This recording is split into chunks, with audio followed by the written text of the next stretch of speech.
السلام علیکم ورحمۃ اللہ وبرکاتہ۔ آج کا لیسن سورہ البقرہ کی آیت نمبر 158 سے 163 تک ہے۔ پارہ نمبر 2۔ اعوذ باللہ من الشیطان الرجیم، بسم اللہ الرحمن الرحیم۔ رب اشرح لی صدری ویسر لی امری واحلل عقدۃ من لسانی یفقہوا قولی رب زدنی علما اللہم فقہنا فی الدین۔ بسم اللہ الرحمن الرحیم۔ ان الصفا والمروۃ من شعائر اللہ، بے شک صفا اور مروہ اللہ کی نشانیوں میں سے ہیں۔ فمن حج البیت او اعتمر، تو جو کوئی حج کرے گھر کا یا عمرہ کرے، فلا جناح علیہ، تو نہیں کوئی گناہ اس پر، ان یطوف بہما، کہ وہ طواف کرے ان دونوں کا۔ ومن تطوع خیر، اور جو کوئی خوشی سے کرے گا بھلائی کو، فإن اللہ شاکر علیم، تو بے شک اللہ قدردان جاننے والا ہے۔ بے شک صفا اور مروہ اللہ کی دو نشانیاں ہیں، اور ہمیں پتہ ہے کہ یہ حضرت ہاجرہ رضی اللہ عنہا کی کوشش اور اپنے بچے کے لیے محبت اور محنت کو اللہ تعالیٰ نے قبول کیا ہے، کیونکہ وہ اللہ کی رضا کے لیے اللہ کے حکم کے مطابق اس ویرانے میں چھوڑی گئی تھیں۔ تو جاہلیت میں صفا اور مروہ میں دو بت رکھے گئے تھے، لوگ ان کا طواف کرتے تھے۔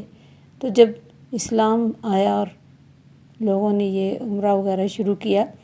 تو اس کے بعد ان کو ہوا کہ شاید اس کا صحیح کرنا یا اس کا طواف کرنا گناہ ہے، چونکہ پہلے جو اس طرح کا کام یہ کرتے تھے، بتوں کی پوجا کرتے تھے اور بتوں کا طواف کرتے تھے۔ تو عاصم بن سلیمان کہتے کہ میں نے انس بن مالک سے اس آیت کے بارے میں پوچھا، تو انہوں نے کہا کہ ابتدائی اسلام میں ہم اسے جاہلیت کی رسم سمجھتے تھے، لہٰذا ہم نے یہ چھوڑ دیا تھا، اس کا یعنی صحیح کرنا۔ تب یہ آیت نازل ہوئی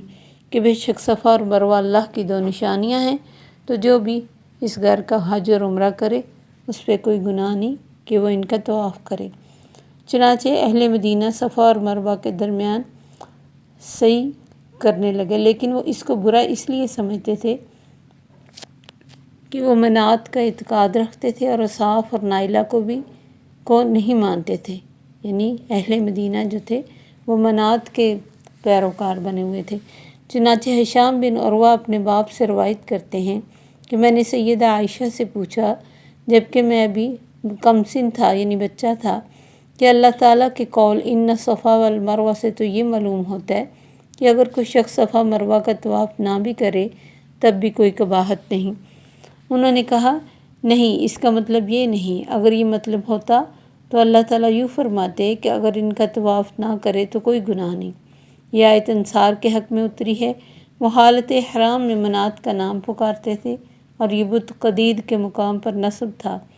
اسی وجہ سے وہ پھر جب اس کو طواف کراتے تو پھر صفا مروہ کا طواف برا سمجھتے تھے۔ تو جب وہ اسلام لے آئے تو اس کے متعلق نبی صلی اللہ علیہ وسلم سے انہوں نے پوچھا، تب یہ آیت نازل ہوئی کہ یہ اللہ کی نشانیاں ہیں تو ان کا طواف کیا جائے۔ تو جو بھی اب حج اور عمرہ کرے گا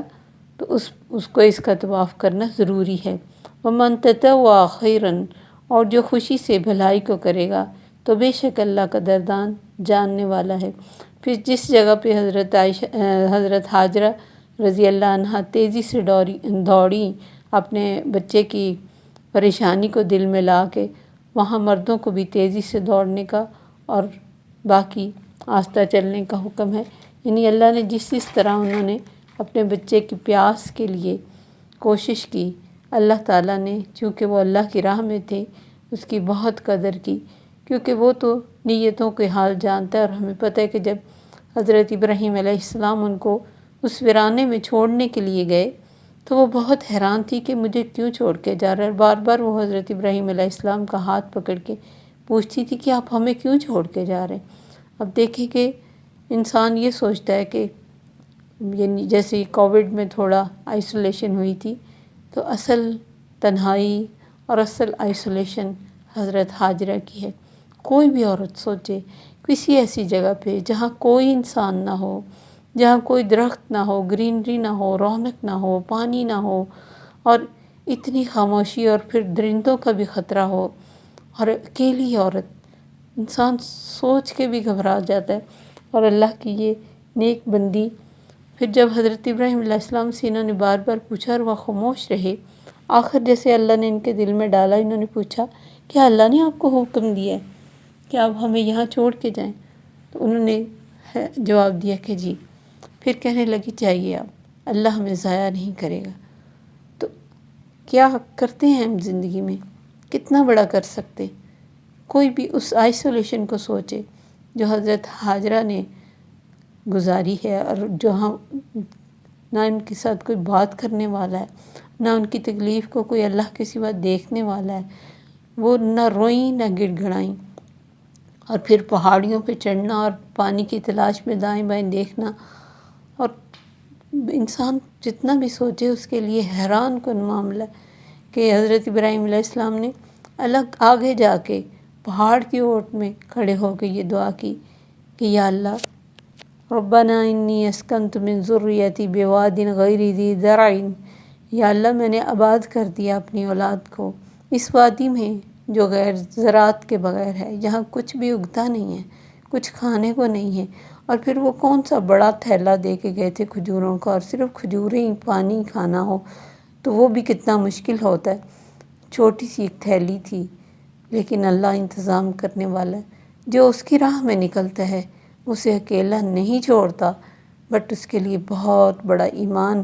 اور دل چاہیے، اور بہت صبر چاہیے۔ اسی کا نام صبر ہے کہ ڈٹ کے کسی پہاڑ کی طرح کھڑے ہو جانا، اور متزلزل نہ ہونا، اور نہ اس پہ کوئی واہ ویلا کرنا۔ تو اللہ پھر بہت قدردان اور جاننے والا ہے کہ اس نے کتنی قدر کی۔ بے شک وہ چن لی گئیں، اور اللہ نے ان کے قدموں کے نشانوں پہ قیامت تک مردوں کو بھی چلنے کا حکم دیا۔ لیکن اگر اس تکلیف اور اس تنہائی کو سوچا جائے تو انسان کی عقل حیران رہ جاتی۔ آگے اللہ تعالیٰ نے فرمایا ان الذین یکتمون ما انزلنا من البینات والہدی، بے شک وہ لوگ جو چھپاتے ہیں جو اتاری ہم نے واضح نشانیاں اور ہدایت، من بعد ما بیناہ للناس فی الکتاب، اس کے بعد کہ بیان کیا تھا ہم نے اس کو لوگوں کے لیے کتاب میں، اولئک یلعنہم اللہ، یہی لوگ ہیں لعنت کرتے ہیں ان پر اللہ، ویلعنہم اللاعنون، اور لعنت کرتے ہیں ان پر لعنت کرنے والے۔ نبی صلی اللہ علیہ وسلم نے ارشاد فرمایا جس سے علم کی کوئی بات پوچھی گئی اور اس نے اسے چھپا لیا، یعنی حق کو نہ بتایا، اللہ قیامت کے دن اسے آگ کی لگام دیں گے۔ حضرت ابو ہریرہ رضی اللہ عنہ فرماتے ہیں کہ اگر قرآن میں یہ دو آیتیں نہ ہوتی تو میں حدیث بھی نہ بتاتا، کیونکہ مجھے ڈر لگتا تھا میں نبی صلی اللہ علیہ وسلم کی بات میں کوئی کمی بیشی نہ کر جاؤں۔ لیکن اس ڈر سے میں احادیث کو کبھی نہیں چھپایا کہ اللہ فرماتے کہ جس نے اللہ کی اتاری ہوئی ہدایت اور واضح دلائل کو کلیئر آنے کے بعد لوگوں کو نہیں بتایا اور چھپا لیا، ان پر اللہ کی لعنت ہے۔ ابھی امامہ کی حدیث ہے کہ آپ نے فرمایا عالم کی قدر عابد پر اتنی ہے جیسے میری قدر عام انسان پر۔ یہ ترمذی کی حدیث ہے۔ تو علم کا حاصل کرنا، علم کی راہ میں جد و جہد کرنا بہت زیادہ اجر کا موجب ہے۔ نبی صلی اللہ علیہ وسلم نے فرمایا عالم کوئی انسان جو علم حاصل کرنے کے نکلتا ہے، علم حاصل کرنے کے لیے نکلتا ہے، وہ اللہ کے راہ میں ہوتا ہے جب تک کہ وہ واپس نہ آ جائے۔ پھر فرمایا فرشتے اس کے پاؤں کے نیچے پر بچھاتے ہیں، اور جب وہ نکلتا ہے تو سمندر کی مچھلیاں، چونٹیاں اپنے بلوں میں، فرشتے اور پوری کائنات اس کے لیے دعائیں کرتی ہے۔ تو یہ بہت بڑا آنر ہے جو اللہ کسی کو دے کہ وہ دین کا علم حاصل کرے، کیونکہ اصل علم یہی علم ہے۔ آپ نے فرمایا جس نے اس کو حاصل کر لیا اس نے علم کا بہت بڑا حصہ پا لیا۔ اور پھر اس علم کے آنے کے بعد، روشنی ہونے کے بعد، کوئی اگر اس چیز کو چھپائے صرف اس لیے کہ میرا لوگوں میں ایک نام ہو اور لوگ مجھے اہم سمجھیں اور مجھ سے اپنے مسائل کے حل کے لیے آئیں، جیسے علماء یہود نے کیا، اور دانستہ اللہ کی اس علم کو یا اللہ کی بات کو چھپائیں کہ لوگ اس سے خوش نہیں ہوں گے یا لوگوں کو یہ پسند نہ آئے گی، تو وہ اس کے اوپر پھر اللہ نے کہا لعنت ہے اللہ کی بھی۔ اور لعنت کا مطلب ہے کہ یہ اللہ کی رحمت سے ہمیشہ کے لیے دور ہو گئے، سوائے اس کے جو توبہ کریں۔ پھر لعنت عام انسان کو کسی پر کرنی نہیں چاہیے۔ حدیث میں آتا ہے کہ جو بھی انسان کسی انسان کو یا کسی بھی چیز کو لعنت کرتا ہے تو وہ لعنت آسمانوں کی طرف جاتی ہے اور اب راستہ ڈھونڈتی ہے۔ تو فرشتے اللہ سے کہتے ہیں اللہ ایک لعنت راستہ ڈھونڈ رہی ہے۔ اللہ پوچھتا ہے کس نے کس پر کی ہے؟ جب بتایا جاتا ہے تو اللہ فرماتا ہے اگر تو وہ لعنت اس کا مستحق ہے وہ چیز یا وہ انسان یا جس پر بھی کی گئی تو اس پر ڈال دو، وگرنہ جس نے لعنت کی ہے اس پہ ڈال دو۔ تو یہ بہت سوچ سمجھ کے بات کرنی چاہیے کہ چھوٹی سی بات پہ لوگ کہہ دیتے کہ لعنت ہو تم پر، تو اگر تو وہ جس پہ لعنت کی گئی اس کا مستحق نہیں ہے تو وہ واپس اس پہ آ جاتی ہے۔ اور اللہ جانے یہ کتنی بڑی نحوست ہے جس کو آسمان کی طرف جانے کا، جو جاتی تو آسمان تک ہے لیکن اس کو کہیں اندر جانے کا راستہ نہیں ملتا، اور پھر اللہ کے حکم سے اسے واپس اسی پہ ڈال دیا جاتا ہے جو لعنت کرتا ہے۔ تو ان چھوٹی چھوٹی باتوں پہ منہ سے الفاظ ایسے نہیں نکالنے چاہیے، اسی لیے زبان کی احتیاط بہت زیادہ کہی گئی۔ تو اللہ فرماتے یہ لوگ اللہ کی رحمت سے دور ہو جائیں گے، اور ان پر اللہ بھی لعنت کرتے ہیں اور فرشتے اور لعنت کرنے والے بھی جو حق کو چھپاتے ہیں، جسے سلف صالحین ایک بڑی بات کہتے ہیں اس معاملے میں کہ دنیا کی ہر چیز حلال ہے جب تک کہ اللہ نے اس کے بارے میں منع نہ کیا ہو، اور دین کا ہر نیا کام جو انسان شروع کرے وہ حرام ہے جب تک کہ اس کے کرنے کی دلیل نہ آئی ہو۔ تو یہ ایک بہت بڑا معیار ہے کہ انسان دیکھے کہ یہ کام ہمارے نبی نے کیا، اللہ کے قرآن میں آیا، اگر نہیں آیا تو ایسے تمام کاموں سے بچنا چاہیے جو دیکھنے میں کتنے بھی اچھے اور خوبصورت یا ثواب والے لگیں، لیکن اگر اللہ نے ہمارے نبی کو حکم نہیں دیا اور انہوں نے اپنی زندگی میں نہیں کیے تو ہمیں بھی نہیں کرنے چاہیے۔ جیسے حجرات سورت کے شروع میں اللہ نے فرمایا یا ایھا الذین آمنوا لا تقدموا بین یدی اللہ ورسولہ، میرے نبی میرے رسول سے آگے بڑھنے کی کوشش نہ کرو۔ الا الذین تابوا واصلحوا، ہاں وہ لوگ جنہوں نے حق کو چھپایا پھر اس کے بعد انہیں احساس ہوا اور انہوں نے توبہ کی اور اپنے غلطی کی اصلاح کی، وبینوا اور بیان کیا جو بھی انہوں نے چھپایا تھا اس کا لوگوں کے سامنے اعتراف کیا اور لوگوں کو حق بات بتائی، فاولئک اتوب علیہم، تو ایسے لوگ ہیں جن پر میں مہربانی کروں گا اور میں بہت توبہ قبول کرنے والا مہربان ہوں۔ حدیث میں آتا ہے کہ لوگوں نے نبی صلی اللہ علیہ وسلم سے یہ درخواست کی، یعنی وہ لوگ جو مان نہیں رہے تھے دین کو، کہ اللہ کے نبی اللہ سے کہیے کہ اللہ صفا پہاڑی کو سونے کا بنا دے تو ہم ایمان لے آئیں گے۔ نبی صلی اللہ علیہ وسلم چونکہ بہت حریص تھے کہ وہ کسی طرح ایمان لے آئیں، انہوں نے اللہ سے دعا کی کہ یا اللہ صفا پہاڑی کو سونے کا بنا دو۔ تو ایک فرشتہ آیا اور اس نے کہا کہ اللہ تعالیٰ فرماتے ہیں کہ میں پہاڑی کو سونے کا بنا دیتا ہوں، مگر اس کے بعد اگر کوئی نہ مانا تو اسے شدید عذاب دوں گا، اور دوسری بات یہ کہ اگر آپ چاہیں تو میں آپ کی امت کے لیے توبہ کا دروازہ کھلا رکھوں گا ان کے مرنے تک۔ آپ نے فوراً فرمایا ہمیں سونے کی پہاڑی نہیں چاہیے پچھلی، کیونکہ اور ہمیں ہماری امت کے لیے توبہ کا دروازہ اللہ کھلا رکھے، کیونکہ پچھلی امتوں کے لیے یہ موقع نہیں تھا۔ جب وہ کوئی گناہ کرتے اور پھر اس میں آگے چلے جاتے تو واپس نہیں آ سکتے تھے، ان کے لیے توبہ نہیں تھی، اور ان کی توبہ اس وجہ سے قبول نہیں ہوتی تھی ان کی نافرمانیوں کی وجہ سے، کیونکہ انہوں نے اپنی نافرمانیوں اور رنگ برنگے سوالات اور وعدوں کو توڑنے کی وجہ سے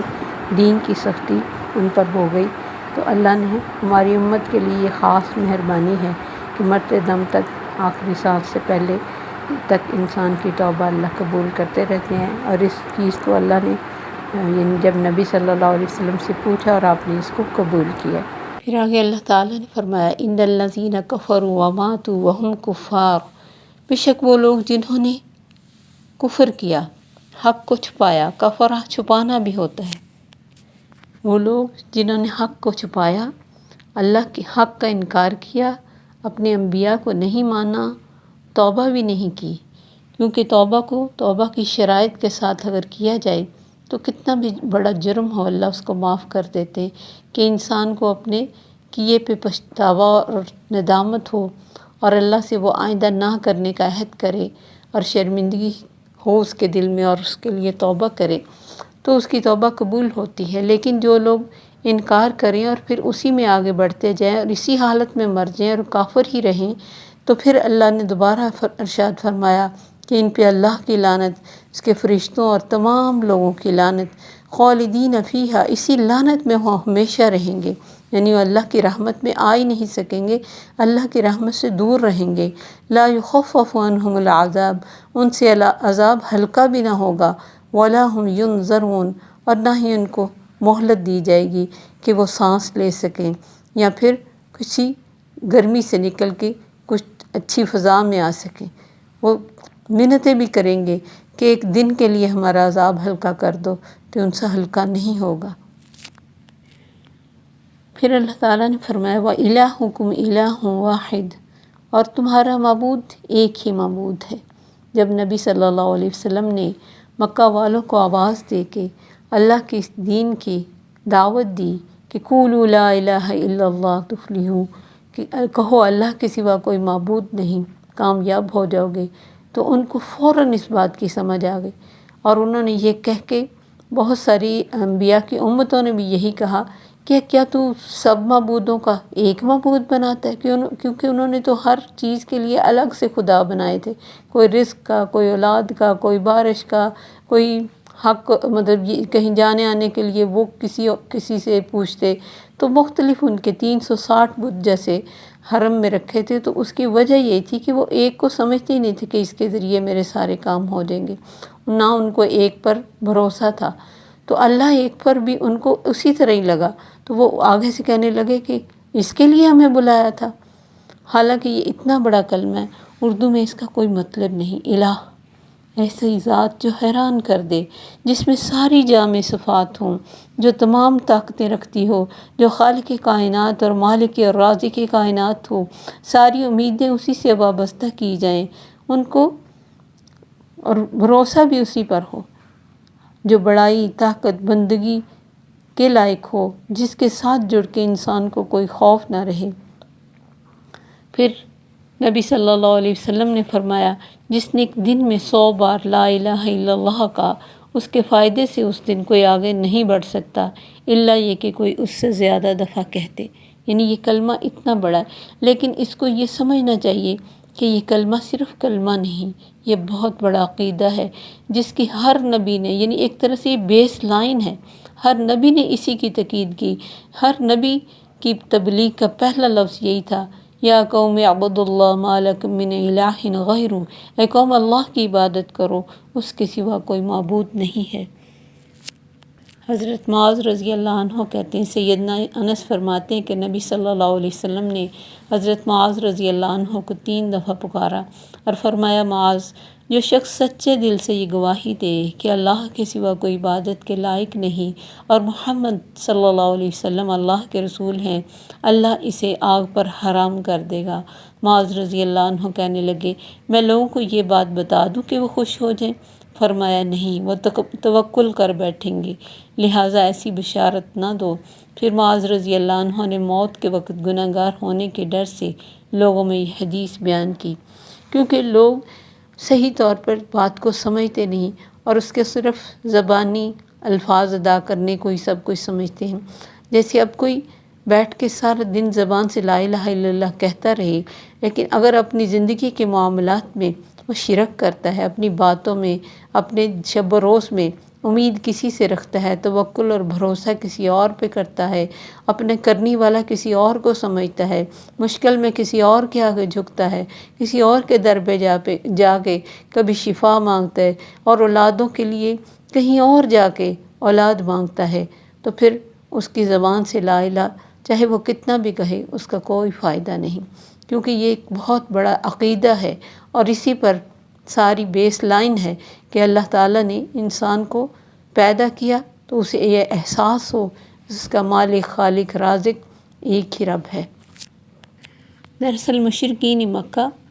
جنہوں نے کئی الہ بنا رکھے تھے وہ سمجھتے تھے اتنے بڑے کائنات سارے کا سارا انتظام ایک اکیلا کیسے سنبھال سکتا ہے۔ ان کی عقل میں یہ بات آ ہی نہیں رکھ سکتی تھی، کیونکہ انہوں نے تو مختلف کاموں کے لیے مختلف الہ بنائے تھے، اور جتنی پرانی تہذیبیں تھیں انہوں نے بھی جب بھی کوئی الہ بنائے انہوں نے مختلف ہی رکھے، کیونکہ ایک الہ پر ان کو یقین ہی نہیں تھا۔ تو اللہ کے ایک ہونے پر ان کو حیرانگی تھی کہ اتنے ہی بڑی کائنات کا نظام سنبھالنے والا صرف ایک الہ، وہی سب کچھ کرے گا۔ حالانکہ وہ یعنی ما قدر اللہ حق قدری، اللہ کی قدر نہیں کی، اور علم نہیں تھا۔ لا علمی کی وجہ سے اللہ کو بھی انسانوں کی طرح مجبور اور یعنی بے بس سمجھتے۔ ان کا خیال تھا کہ ساری اتنی بڑی کائنات کو کیسے ایک رب سنبھال پائے گا۔ تو اللہ نے پوری کائنات میں اپنی نشانیوں کی طرف توجہ دلا دلا کے کہا کہ یہ دیکھو کیسے ہو رہی ہیں سارے کام۔ ایک انسان کا اپنا جسم ہی ہے جس کو وہ خود نہیں چلا سکتا، ایک چیز کو بھی صرف اپنے سانس کو ہی اندر باہر آتے جاتے سانس کو اگر وہ خود لینا شروع کر دے اور اس کے لیے اس کو گننا ہی شروع کر دے تو وہ اسی میں عاجز آ جائے۔ اور کہاں ہر انسان کا جسم، ہر جانور کا، ہر پرندے کا، چھوٹے بڑے سب کا خیال کرنے والا، ان کے لیے روزی کے انتظام کرنے والا، ان کے رہنے کے انتظام کرنے والا۔ تو معبود تمہارا ایک ہی ہے جو پوجے جانے کے قابل ہے، جس کی عبادت ہو سکتی ہے، جس کے آگے جھکا جا سکتا ہے۔ لا الہ الا ہو، اس کے سوا کوئی معبود نہیں۔ تو بیوقوف ہے وہ شخص جو نفس کی خواہش پر چلتا ہو لیکن امید اللہ سے رکھتا ہو، جو شرک کرتا ہو اور امیدیں اپنی ان سے رکھتا ہو اور پھر کہے کہ میں اللہ کا بندہ ہوں۔ اللہ کا بندہ ہونے کا یہ حق ہے کہ انسان اللہ کے ساتھ کسی کو شریک نہ کرے۔ نبی صلی اللہ علیہ وسلم نے اپنے ایک صحابی سے پوچھا، جانتے ہو اللہ کا بندوں پر کیا حق ہے اور بندوں کا اللہ پر کیا حق ہے؟ کہا اللہ کے نبی اور اللہ جانتا ہے۔ فرمایا اللہ کا بندوں پر یہ حق ہے کہ بندے اس کی عبادت کریں اور اس کی عبادت میں کسی کو شریک نہ ٹھہرائیں، اور اللہ پر بندوں کا یہ حق ہے کہ وہ ان کو معاف کرے اور ان کے لیے جنت کرے، یعنی جنت بنائے اور جنت ان کو عطا کرے۔ تو یہ بہت بڑا عقیدہ ہے اور اسی پہ پوری ہمارے مذہب کی عمارت کھڑی ہے۔ اگر یہ کمزور ہے اور اس میں کمی ہے اور اس میں کجی ہے تو انسان اس کے اوپر جو بھی کر لے، یہ سمجھے کہ ایک بنیاد ہے جو زمین سے اوپر، جس کے اللہ نے قرآن میں مثال بھی دی ہے۔ جیسے اللہ تعالیٰ نے ارشاد فرمایا، مثل کلمۃ طیبۃ کشجرۃ طیبہ، پاکیزہ کلمے کی مثال ایسے ہے جیسے پاکیزہ درخت ہو، اصلھا ثابت وفرعھا فی السماء، جس کی جڑیں زمین میں مضبوط ہوں اور اس کی شاخیں آسمان میں ہوں۔ لیکن دوسری طرف کلمہ خبیثہ، اللہ فرماتے یہ نجتثت من فوق الارض ما لھا من قرار، یعنی اس کی کوئی بیس ہی نہیں ہے،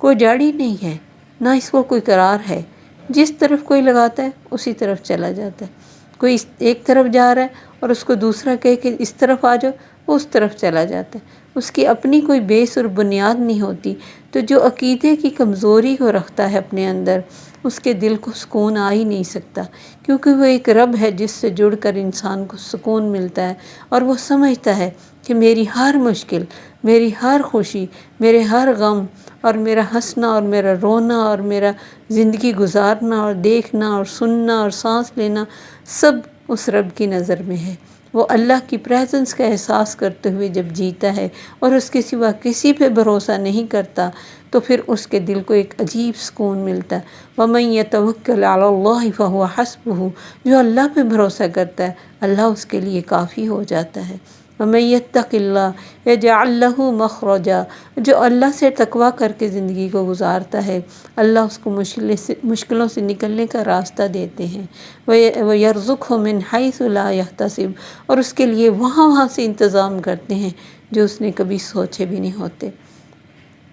تو اللہ ایک پر بھروسہ کرنا، اس کے سوا کوئی معبود نہیں۔ الرحمن الرحیم، وہ رحمان ہے، اس کی رحمت اس پہ آتی ہے، اس کی طرف متوجہ ہوتی ہے جو اس کے آگے جھکتا ہے، جو اس کے اوپر امید اور توکل کرتا ہے۔ اور رحیم اللہ کی یہ صفت ہے جو ہمیشہ رہتی ہے، لیکن رحمان ہونا اس کا ہمیشہ نہیں رہتا۔ جب انسان گناہ کرتا ہے، اس کی بندگی سے باہر نکلتا ہے تو اس کی وہ رحمت اس سے پیچھے ہٹ جاتی ہے۔ تو ان کے لیے بھی رحیم ہے جنہوں نے اللہ کو کبھی یاد نہیں کیا اور جن کا عقیدہ ہی کوئی نہیں ہے اللہ کے بارے میں، ان کو بھی کھانے کو، پہننے کو، رہنے کو اور زندگی کو سب چلانے کے انتظامات ان کے بھی کر رہا ہے۔ لیکن رحمان اس کے لیے ہے فعلان کے وزن پہ بہت رحم کرنے والا، جو اس کی رحمت کا مستحق ہو۔ الرحمن علم القرآن خلق الانسان، وہ رحمتوں والا جس نے انسان کو پیدا کیا، جس نے اس کو قرآن سکھایا۔ علمہ البیان، جس نے بات کرنی سکھائی، بیان کرنا سکھایا۔ تو اللہ کی اس دین کو سمجھنا ہے، کیونکہ جتنا انسان علم لیتا ہے اتنی اس کو اللہ کی پہچان ہوتی ہے۔ اس لیے جو اللہ نے فرمایا انما یخشی اللہ من عبادہ العلماء، لیکن علماء وہ جو دین حق کو قبول کرے اور اس کو ایز اٹ از لیں اور ایز اٹ از پہنچائیں۔ اللہم اجعلنا منہم، اللہم اجعلنا للمتقین اماما۔ السلام علیکم ورحمۃ اللہ وبرکاتہ۔ سبحانک اللہم وبحمدک، اشہد ان لا الہ الا انت، استغفرک واتوب الیک۔